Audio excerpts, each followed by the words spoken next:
Hello আমার প্রিয় পরিবার, তো আজকে একটা লং ভিডিও দিব ভাবছি। তো তোমরা সাথে থেকো, প্লিজ স্কিপ করে যেও না, দেখতে থাকো, নিশ্চয়ই তোমাদের ভিডিওটা ভালো লাগবে।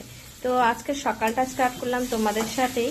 তো আমার রান্না করছি, এখন পুজো দেওয়া কমপ্লিট হয়ে গেছে, সেটা তোমাদের সাথে তো শেয়ার করতে পারলাম না, মেয়েদের পড়াশোনা সেটাও শেয়ার করতে পারলাম না। তো আমি এখন রান্না থেকে যেহেতু স্টার্ট করছি, তো কী রান্না করছি সেটাই তোমাদের সাথে শেয়ার করছি। যে আমি এখন রান্না করছি, মাছের ঝোল করব। তো আজকে রবিবার, কিন্তু আজকে আর ভালো করে কিছু রান্না করতে পারলাম না। আজকে আমার একটু বিশেষ দিন একটু ফ্যামিলি থেকে সুন্দর করে কাটাই, কিন্তু আমি আজকে যাব ওই বাড়িতে, তো সেজন্য তাড়াহুড়ো করে রান্না করছি। ওই বাড়িতে গিয়ে আছে গেস্ট আসবে, সেজন্য ওখানে রান্না হবে। তো এখানে মাছ নিয়ে এসছে, মাছটাই রান্না করছি। তো এই যে কচু দিয়ে আলু দিয়ে রান্না করছি মাছের ঝোল, তার সাথে আছে করলা ভাজা করছি এখানে সুন্দর করে। তো এই যে আমি মাছগুলো ভেজে রেখেছি, তো মাছগুলোই রান্না হবে এখানে। তো বন্ধুরা, তো আমি বেশি কিছু কিন্তু রান্না পারি না, কিন্তু যতটুকু রান্না করি সুন্দরভাবেই রান্না করার চেষ্টা করি, কারণ আমাদের বাড়িতে অল্পটুকুই রান্না হবে, যেটাই রান্না হবে টেস্টফুল না হলে খেতে চায় না বাচ্চারাও, তো আমার বড় সেরকম। তো সাথে থাকো। তো এখানে মাছের জন্য জল দিয়েও দিয়েছি মাছের ঝোলের জন্য।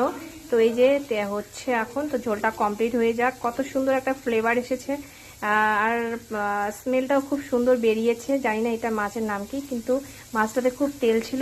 আই থিঙ্ক রান্নাটা মানে টেস্টি হবে। তো ভালো লাগছে, রান্না করে মজা লাগে। কিছু কিছু মাছ আছে যেগুলো রান্না করতে আমার খুবই মজা লাগে। তো করলা ভাজাটাও এখানে প্রায় হয়ে এসছে। তোমরা কারা কারা এরকম সবুজ চুড়ি পরেছো? আমি কিন্তু পরে নিয়েছি, আর সত্যি কথা বলতে কাচের চুড়ি পরতে আমার খুব ভালো লাগে।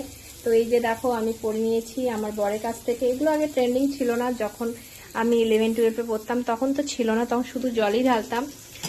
তো এখন নতুন যেহেতু ট্রেন্ডিং এসছে, যখন থেকে ট্রেন্ডিং এসছে চলছে, তখন থেকে পরছি আমি। তো ভালোই লাগে, কাচের চুড়ি আমার খুব ফেভারিট। আমি মেয়েবেলাতেও খুব পরতাম, তো বিয়ের পরে একটু কমই পরি, কিন্তু ভালো লাগে আমার। এই যে দেখো বাইরের ভিউটা কত সুন্দর, একদম জলে জল হয়ে গেছে, চারপাশটা সবুজ, কি ভালো লাগছে দেখতে, তাই না বন্ধুরা? তো কমেন্টে কিন্তু অবশ্যই জানাবে তোমাদের চারপাশটাও তো জলে জল হয়ে গেছে, কারণ বর্ষাকাল যেহেতু, তো বৃষ্টি তো হবেই। মাঠঘাট পুরো ভরে গেছে, চাষের জন্য রেডি করা হচ্ছে। তো কিছুদিনের মধ্যে এই জমিগুলোতে সমস্তটাই ধান হয়ে যাবে। তো ধানের মধ্যে ফটোশ্যুট করতে আমার কিন্তু খুবই ভালো লাগে। তো এই যে দেখতে থাকো তোমরা। এখানে বেডটাও ক্লিন করে নিয়েছি। তো এই বেডে আমার মেয়েরা ঘুমায়, তো খুব ভালো লাগে। এই বেডটাও ক্লিন করা হয়ে গিয়েছিল। তো দেখো এই বেডটা অনেক ছোট, কিন্তু খুব আমার খুব ভালো লাগে এখানে থাকতে, কারণ এখানকার জানলার ভিউটা খুব কিউট, তো খুব ভালো লাগে। তো দেখো এখানে আমার মেয়েরা খেলছে। তো আমার ছোট মেয়ে ঘুম থেকে উঠে পড়াশোনা কমপ্লিট করে এখানে বসে গেছে খেলতে। তো আর বেডটা ক্লিন করব না, ভাবছি একটু পরেই করব, কারণ ওরা খাবে, খাওয়ার পরে আবার একটু খেলবে, তারপর স্নান করে। সত্যি কথা বলতে যাদের বাচ্চা থাকে তাদের জানোই তো একই অবস্থা হয়, যতই বেড ক্লিন করো না কেন, একটার পর একটা খেলনা নিয়ে বসে যায়, হয়তো বই আলোছালোভাবে রেখে দেয়। তো এখানে রান্নাবাটি খেলছিল, তো আমার মেয়ে কোথায় গেল জানি না, তো এখন পড়ে আছে রান্নাবাটিগুলো। দেখো কত সুন্দর একটা গাছ লাগিয়েছিলাম, এটা অনেক দিন হয়ে গেছে, গাছটার বয়স কমসে কম 1.5-2 বছর তো হবেই। তো কত ভালো লাগছে দেখতে, তাই না? তো এখানেও আমি অনেক সুন্দর সুন্দর গাছ লাগিয়েছি। দেখো এরই গাছটা, এটা ক্যাকটাস। তো অনেক রকমের ক্যাকটাস আছে আমার কাছে, 4-5 রকমের। তো এই ক্যাকটাসটা যে আছে, এই ক্যাকটাসটা কিন্তু খুব সুন্দর, ভালো লাগে দেখতে। তার সাথে আছে লঙ্কার চারা লাগিয়েছি, তার সাথে এই ফুলটার নাম কি জানি না। তো এই যে লঙ্কার গাছ লাগিয়েছি, তো একটু একটু করে লঙ্কা ফলছে। তো ওই যে দেখো একটা পাকা লঙ্কা হয়ে গিয়েছে, তো আমি তো দেখিনি। তো এটা ছিঁড়ে যেদিন তরকারি রান্না করবো কালকে আর কি খাবো।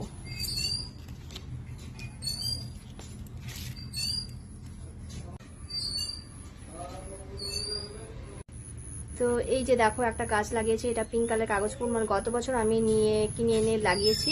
তো এখনো বড় হয়নি। বাড়িতে আমার কিন্তু অনেক গাছ আছে, সেটা তোমাদের সাথে শেয়ার করবো। প্ল্যান লাগিয়েছি, দেখো এই যে কত সুন্দর সুন্দর মানি প্ল্যান। যে দেখো পুজো দেওয়া কমপ্লিট হয়ে গিয়েছে, এখন আপাতত এইভাবেই আমি ঠাকুরটা বসিয়েছি। আমরা কিছুদিনের মধ্যে আর মন্দির করার কথা আছে, তো দেখা যাক কতটা কি হয়। তোমাদের ভালোবাসা, তোমরা একটু আশীর্বাদ করো যাতে খুব তাড়াতাড়ি আমরা ঠাকুর মন্দিরটা করতে পারি। আরেকটা জিনিস শেয়ার করছি, দেখো এই জলের মধ্যে কত সুন্দর 4টা হাঁস বসে আছে, আর নিশ্চয়ই ওরা গল্প করছে, অনেকদিন পরে দেখা হয়েছে হয়তো। তো দেখো কত ভালো লাগছে তাই না, তাই জন্য তোমাদের সাথে শেয়ার করছি। কি ভালো লাগছে তাই না বলো? এই যে হাঁসগুলো খেলা করে যখন স্নান করে সেই মুহূর্তগুলো দেখতে কিন্তু আমার খুবই ভালো লাগে। টিউশন থেকে আসার পর একটু আবদার করছে ভালোবাসা পাওয়ার জন্য, মানে একটু আদর খাওয়ার জন্য। তোকে আমি এখন খাওয়াই দিব, কারণ নিজে হাতে ভাত খেতে চায় না, তো আমাকে ছাড়া কিছু বোঝেও না। তো তো এখন আমি আদর করে খাইয়ে দিব। তো লাস্ট অবধি আমার মাছের ঝোলের লুকটা এরকম এসছে, এত সুন্দর কালারটা এসছে যে আমার যা ভালো লাগছে। তো তোমরা অবশ্যই কিন্তু কমেন্টে জানাবে। মনে হচ্ছে তো আজকে অনেকগুলোই ভাত খাবো, তার মধ্যে হচ্ছে আবার বাড়িতে গেস্ট আসবে, তো সেখানে যাব। তো তোমরা তো জানো আমার দুটো বাড়ি, আমি কিন্তু একাই বউ, মানে আমার হাজবেন্ডের বোন বা দাদা ভাই কেউ নেই, আমি একাই। কিন্তু তোমরা হয়তো মনে করতে পারো কেন আমি আলাদা বাড়িতে থাকি, এটারও একটা রিজন আছে, অবশ্যই তোমাদের জানাবো, আস্তে আস্তে করে সবই জানাবো। তো আমার দুটো বাড়ি তোমরা জানো, ওই বাড়িটা কিন্তু অনেকটাই বড়, অনেকগুলোই রুম আছে, যেই রুম আছে কিন্তু আমার মেয়েরা ওখানেই থাকে বেশি।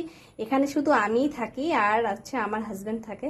কিন্তু হ্যাঁ, আমি যে যাই না সেটা না, আমি যাই অবশ্যই, গিয়ে কাজ টাজ করে দিয়ে আসি যতটুকু দরকার আমার ঘর ক্লিন করা। তো তোমরা সাথে থাকো।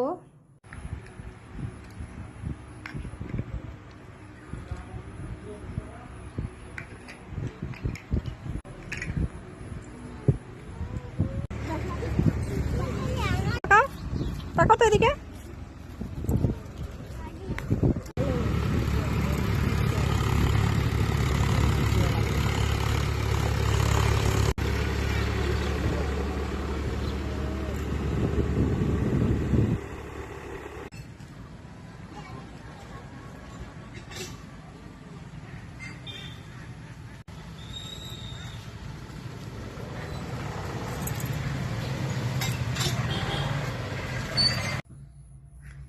তো ভিডিও করতে করতে শুয়েই গেলাম। তো যাই হোক, যদি আমার ভিডিওটা ভালো লাগে অবশ্যই লাইক কমেন্ট শেয়ার করবে, আর একটু বেশি বেশি করে শেয়ার করবে বন্ধুরা, কারণ এত কষ্ট করে ভিডিওটা করা হয়, পরে দেখার লোক থাকে না, ওই এক দুইজন দেখে আর দুই একটা কমেন্ট পড়লো। তো এতটা কষ্ট করে সবাই কিন্তু ভিডিও কিন্তু খুব কষ্ট করেই করে, তো আমিও অনেক কষ্ট করে করি। তো অনেকেই বলে থাকো যে আমি হয়তো কাজকর্ম করি না, কিন্তু আমার প্রচুর কাজ থাকে। তার মধ্যে এখন ব্যাংকে বসতে লাগে, সেটাও একটা কাজ। আমার মেয়েরাদেরকে খাওয়াতে লাগে, ওদেরকে পড়াতে লাগে, সমস্ত কিছু দায়িত্ব আমার থাকে, বাড়ির যাবতীয় দায়িত্ব, সংসারের দায়িত্ব। তো সমস্ত কিছু সামলে কিন্তু আমি ভিডিও করি। তো আমার ভিডিওগুলো অবশ্যই একটু ওয়াচিং করে সুন্দর সুন্দর গঠনমূলক কমেন্ট করে যাবেন, যাতে আমার পড়তে ভালো লাগে, এগুলো দেখে অনুপ্রেরণা জাগবে যে আমি আরও নতুন করে তোমাদের জন্য ভিডিও নিয়ে আসি।